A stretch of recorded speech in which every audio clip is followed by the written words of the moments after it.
Here's something that might shock you. While Nigeria's economy showed impressive growth across almost every sector in August 2025, manufacturing, the backbone of many developing economies, was the lone holdout that failed to join the party. This eye-opening revelation comes from the latest Purchasing Managers Index (PMI) analysis released by Stanbic IBTC Bank, and it raises some uncomfortable questions about Nigeria's industrial future that most economists aren't talking about.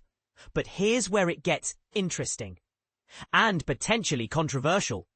The PMI data reveals a fascinating paradox in Nigeria's economic landscape. For those unfamiliar with PMI, think of it as a monthly health checkup for the economy. When the PMI reading sits above 50, it signals that business conditions are improving. When it drops below 50, trouble is brewing.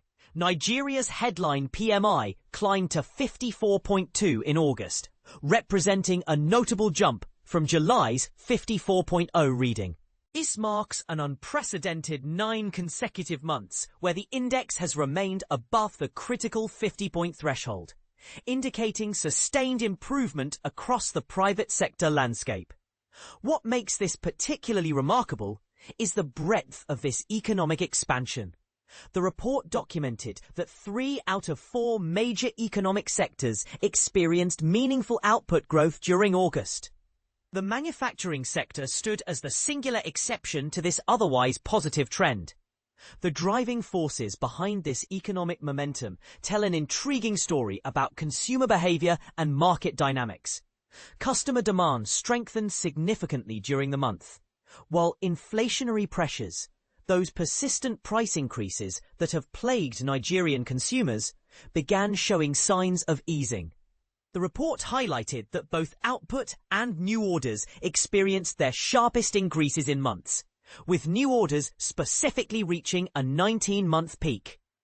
For context, new orders represent future business commitments, essentially serving as a crystal ball for economic activity in the coming months.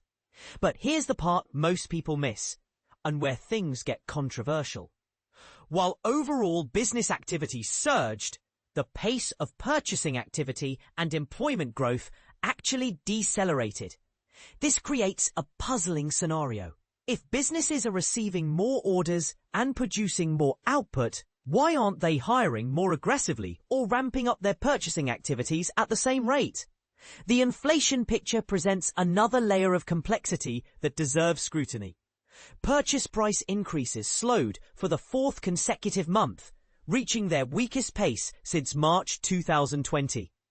This represents a significant shift in Nigeria's economic landscape, where runaway inflation has been a persistent concern for businesses and consumers alike. Muyiwa Oni, who heads equity research for West Africa at Stanbic IBTC Bank, provided deeper insights into these economic dynamics. According to Oni's analysis, the surge in business activity stemmed primarily from accelerated output and new order growth.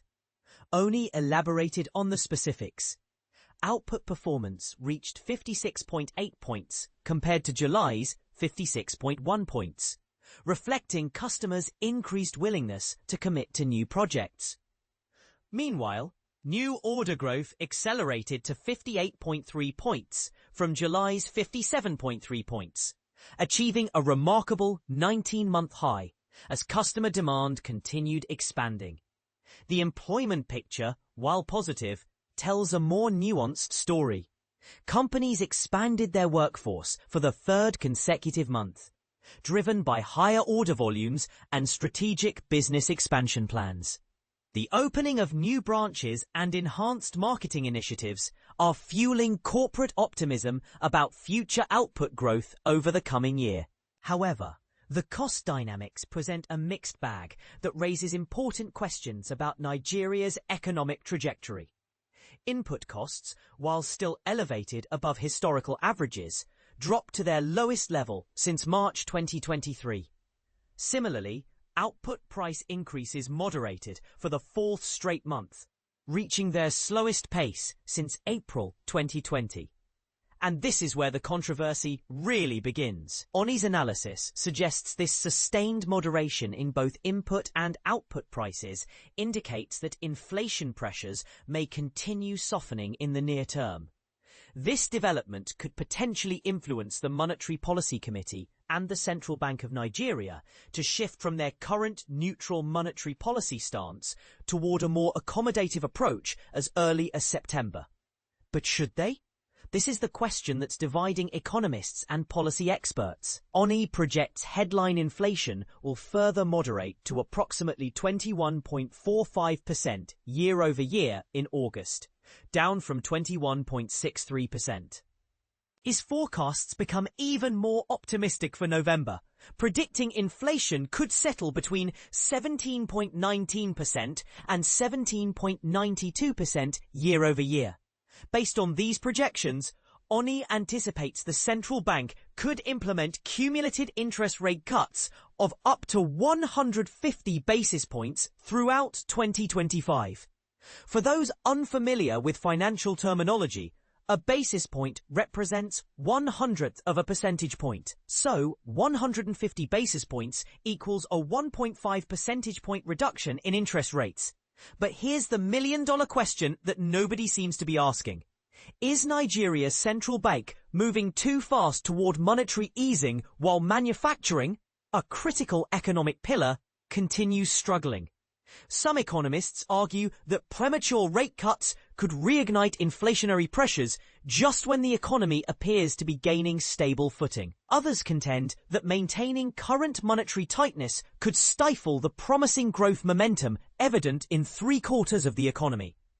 The manufacturing sector's underperformance amid otherwise robust economic conditions raises additional concerns about Nigeria's industrial competitiveness and long-term economic sustainability.